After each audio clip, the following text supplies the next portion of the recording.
Bonjour Pierre-Alexandre Anglade. Bonjour. Ce soir se tient en Suède la finale de l'Eurovision. Jusqu'à 20 000 personnes pourraient manifester aujourd'hui contre la présence de la candidate israélienne Eden Golan. Des candidats, des partis veulent aussi boycotter Israël. On se rend compte que la guerre entre Israël et le Hamas percute l'Eurovision. Est-ce que ça vous choque que le conflit comme ça s'invite dans un tel rendez-vous ? Moi, je suis profondément choqué de la situation de cette jeune femme. Et je suis profondément choqué de la manière dont Eden Golan est traitée par une partie de l'opinion publique en Suède, mais aussi à travers le monde, parce que les appels au boycott de cette chanteuse, au fond, à sa démission, à ce qu'elle ne participe pas au concours, sont de même nature que cette espèce de fièvre et de ferveur qui parcourt aujourd'hui le monde, des campus américains à Sciences Po jusqu'à Malmö, qui dissimule une forme de haine d'Israël et de haine antisémite. Est-ce que c'est une haine par rapport à sa nationalité ou c'est parce que sa chanson, à la base, faisait, semble-t-il, quand même référence au 7 octobre ? Non, je pense qu'il faut être dupe de rien. Et d'abord, même si la chanson faisait référence au 7 octobre, qu'est-ce qui s'est passé le 7 octobre ? C'est vraisemblablement l'un des attentats terroristes les plus barbares de l'histoire. Oui, mais l'Eurovision n'est pas une plateforme politique. Bien sûr, non, mais ça j'en conviens parfaitement. Mais ce que je veux dire, c'est qu'en l'occurrence, cette jeune femme est ciblée, non pas parce qu'elle chante ou parce qu'elle chanterait quelque chose qui déplairait à une partie des auditeurs ou de la population. Elle est ciblée parce qu'elle est israélienne et que derrière ces mobilisations se cache la haine d'Israël et donc la haine des Juifs.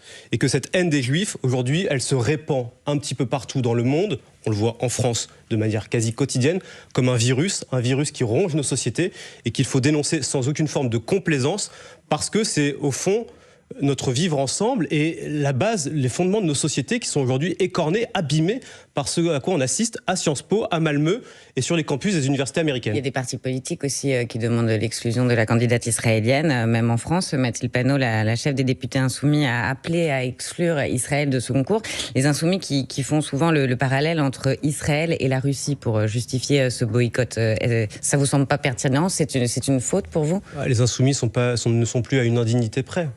Mathilde Panot et certains de ses collègues de la France Insoumise étaient ceux qui parlaient des attaques du 7 octobre comme un acte de résistance de la part du Hamas vis-à-vis de l'occupation israélienne. Ce qui s'est passé le 7 octobre en Israël n'est pas un acte de résistance, c'est un attentat terroriste. Certains députés certains. Et donc, c'est ce que j'ai dit, certains.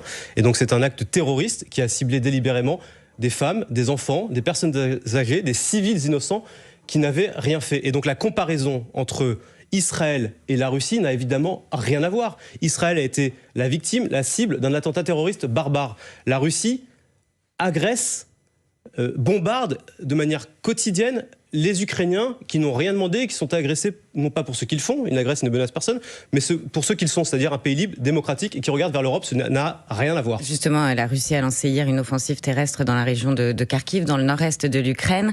L'Ukraine qui manque de munitions. Est-ce que la Russie, vous le reconnaissez, a profité du retard dans les livraisons des Occidentaux, comme le pointe Volodymyr Zelensky ? En tout cas, ce qui est certain, c'est que chaque seconde d'hésitation de la part des pays européens ou de la part des États-Unis bénéficie à Vladimir Poutine. Et donc, à chaque fois que nous hésitons, à chaque fois que nous débattons, Vladimir Poutine en profite pour reconstituer ses forces.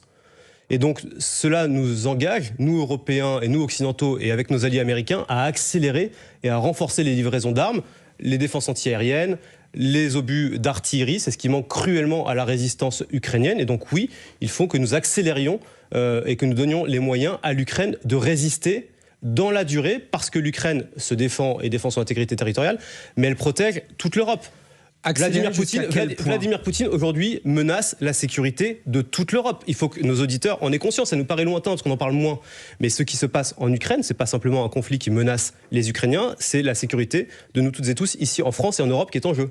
Accélérer jusqu'à quel point On sait que les Ukrainiens le disent, la Russie a tenté de percer les lignes de défense. Et ça fait écho à ce que disait Emmanuel Macron il y a quelques jours dans l'hebdomadaire britannique The Economist, où il disait que la possibilité d'envoyer des troupes au sol en Ukraine si Moscou perçait des lignes de front. Est-ce que là, on se rapproche de cette éventualité ? Je crois qu'il faut garder une forme d'ambiguïté. Kharkiv, c'est la deuxième ville du pays. Vous avez raison, c'est la deuxième ville du pays qui est soumise au bombardement quasi quotidien depuis maintenant de nombreuses semaines, de nombreux mois, et qui souffre le martyre, et il faut le dire. Il y a dans ce moment, je pense, la nécessité, comme l'a fait le président de la République, de ne rien exclure. Parce que la Russie n'exclut rien. Et donc si nous-mêmes, nous nous fixions des lignes rouges, a priori, comme nous l'avons fait depuis 2 ans, depuis le début de cette guerre, nous voyons bien qu'à chaque fois, Vladimir Poutine les dépasse allègrement et qu'au fond, nous ne sommes plus crédibles. Et donc le président de la République a eu raison de réinstaurer une forme d'ambiguïté sur ce que nous pourrions faire ou pas, nous, Français et Européens, si jamais les Russes venaient à reprendre l'offensive. Si jamais... Non, parce que d'abord, les lignes de défense n'ont pas été percées, que par ailleurs, le président de la République avait quand même dit de manière extrêmement claire que c'était une option, mais que rien n'était décidé, et que par ailleurs, cela pourrait se faire si jamais les lignes étaient percées et si nos alliés ukrainiens en faisaient la demande, ce qui n'est pas le cas dans les deux situations. Donc non, nous ne nous en rapprochons pas. Et en même temps, Pierre-Alexandre Anglade, il y a cette fermeté affichée du président et cette ambiguïté, vous le dites. Mais l'ambassadeur de France à Moscou, Pierre Lévy, s'est rendu à l'investiture de Vladimir Poutine le 7 mai, alors que la plupart des diplomates occidentaux boycottaient cette cérémonie. Est-ce que ça brouille pas encore davantage le message de la France ? Non, je ne crois pas. Et aujourd'hui, la France, par la voix du président de la République, est l'un des pays européens les plus fermes et les plus durs avec la Russie.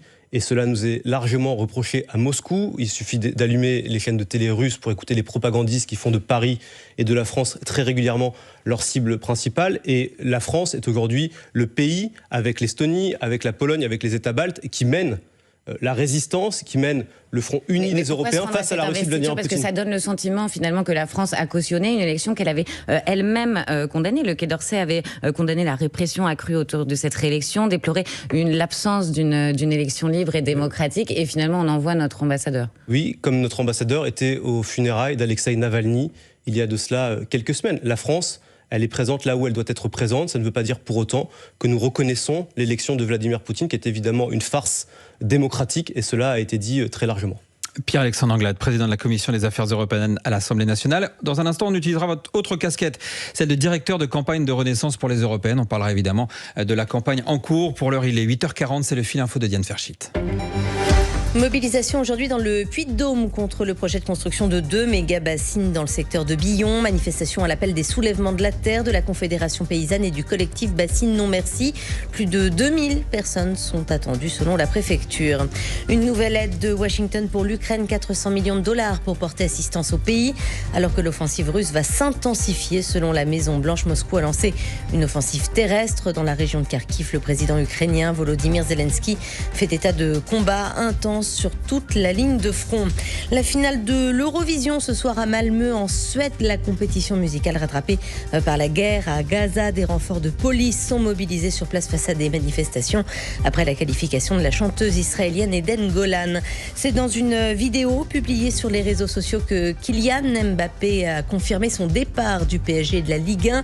L'attaquant star ne précise pas pour autant où il s'engage pour la suite de sa carrière. La Ligue 1 côté terrain aussi avec Brest qui a été tenu en échec 1-1 à Reims.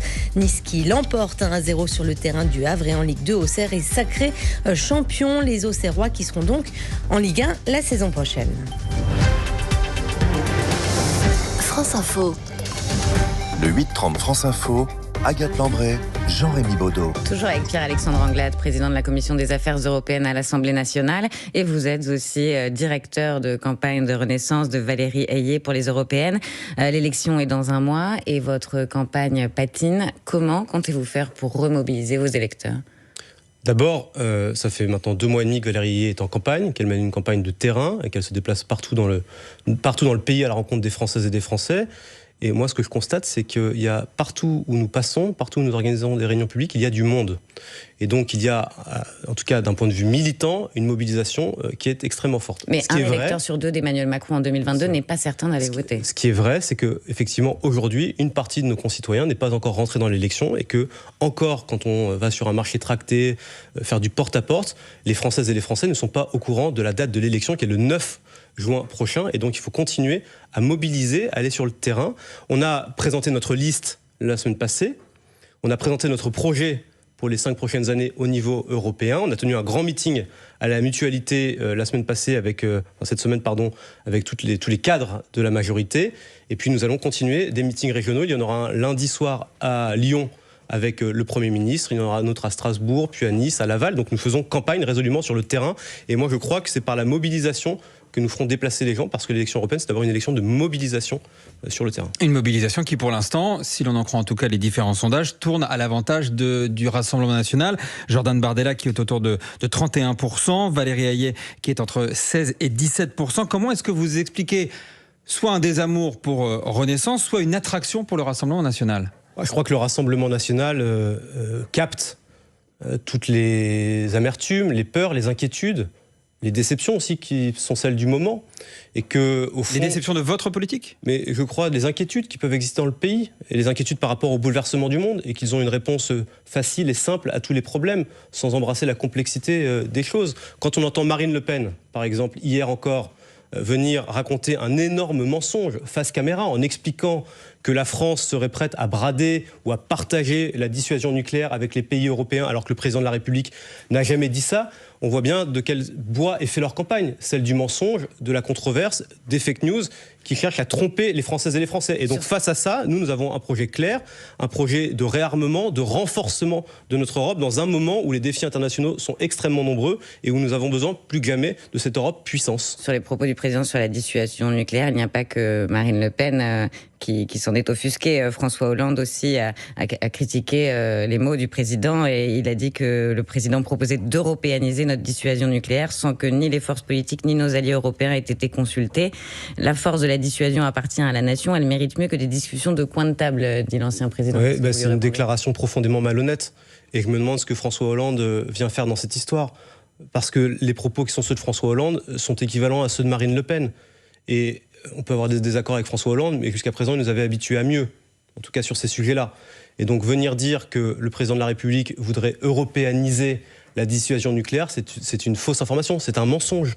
Le président de la République, il a rappelé la position constante de la France, à savoir que les intérêts du pays dépassaient les frontières de l'Hexagone. Et ça, c'est la position constante des chefs d'État et des présidents de la République française depuis le général de Gaulle. Et François Hollande, qui était président de la République, le sait pertinemment. Donc je me demande bien pourquoi est-ce qu'il fait cela. Et quand Marine Le Pen le fait, je ne suis pas surpris, mais quand un ancien président de la République le fait, c'est beaucoup plus problématique. Pierre-Alexandre Anglade, pour en revenir aux européennes, le Premier ministre Gabriel Attal a finalement accepté de débattre avec Jordan Bardella.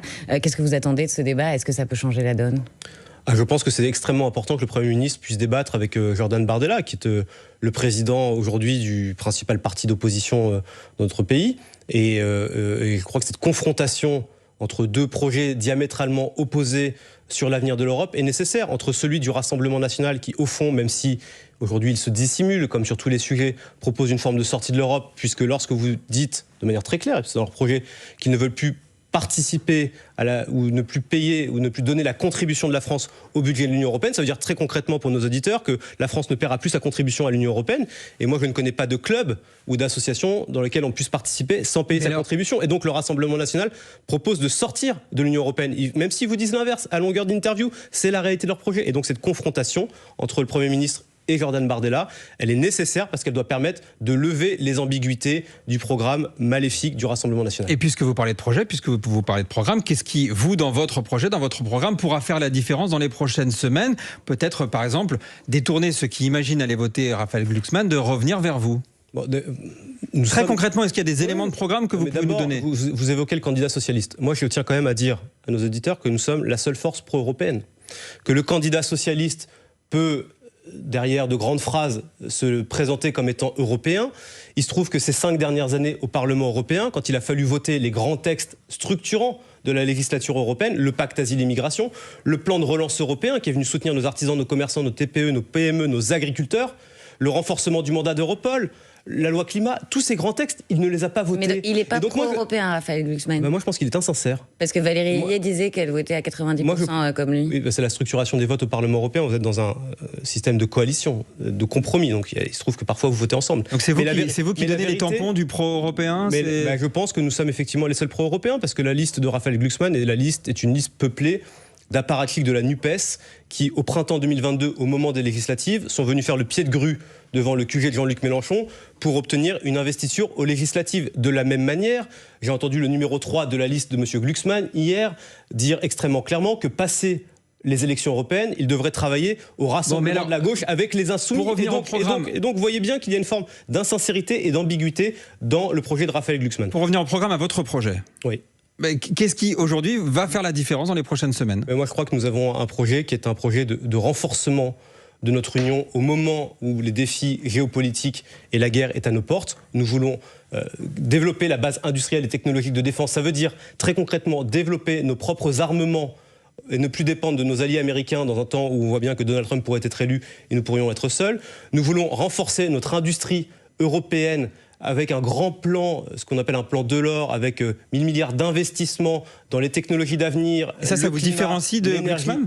Mais oui, ça nous différencie parce qu'au fond, nous sommes les seuls crédibles, nous sommes les seuls capables de le mettre en œuvre. Raphaël Glucksmann, il est dans un grand groupe au Parlement européen, mais il est marginal dans ce grand groupe au Parlement européen. Valérie Hayé, elle est présidente de son groupe au Parlement européen et donc elle est centrale et c'est elle qui fait les majorités et les coalitions. Pierre-Alexandre Anglade, plus beaucoup de temps et 2 derniers sujets abordés dans un entretien au magazine Elle. Le président propose de mettre en place un devoir de visite des pères dans les familles monoparentales.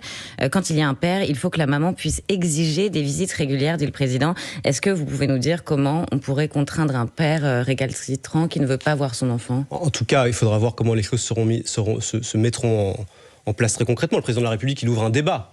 Et donc, il faut voir comment est-ce que les choses vont se mettre en œuvre. La première des choses, c'est que ces 7 dernières années, on a fait beaucoup pour les femmes et les femmes seules. Mais sur ce sujet-là, la première étape de cela, c'était de rendre automatique le versement des pensions alimentaires pour les femmes qui étaient avec des enfants et dont le père avait complètement déserté et qui ne versait plus les pensions alimentaires. Maintenant, la deuxième étape, c'est de faire en sorte et de permettre bien que les pères exercent aussi leurs devoirs. Mais les si parents, ils ont des droits, si le père est violent et qu'il n'a pas envie de voir son enfant, enfant, évidemment qu'un père violent ou un père inapte ou un père qui a des problèmes psychologiques ou mentaux, évidemment qu'il n'aura pas l'obligation de revoir ses enfants et qu'une décision de justice pourra le dire.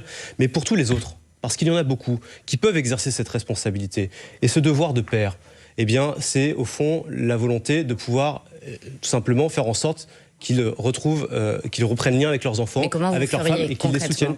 Il faudra trouver les moyens de le faire et les accompagner. Mais en tout cas, je pense que c'est un devoir, c'est une discussion qui est nécessaire parce qu'on ne peut pas simplement avoir des enfants et déserter ensuite et laisser des femmes seules avec leurs enfants sans la moindre assistance et la moindre aide. Un tout petit mot, Kylian Mbappé a officialisé son départ du PSG hier. Cette fois, le président n'a rien pu faire ?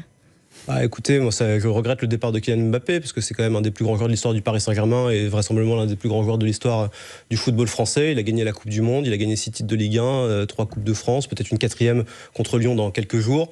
Et donc c'est une perte pour le championnat de France, mais il a en même temps joué 7 ans à Paris, c'est-à-dire la moitié de sa carrière, et je suis sûr qu'il aura de belles années dans son prochain club.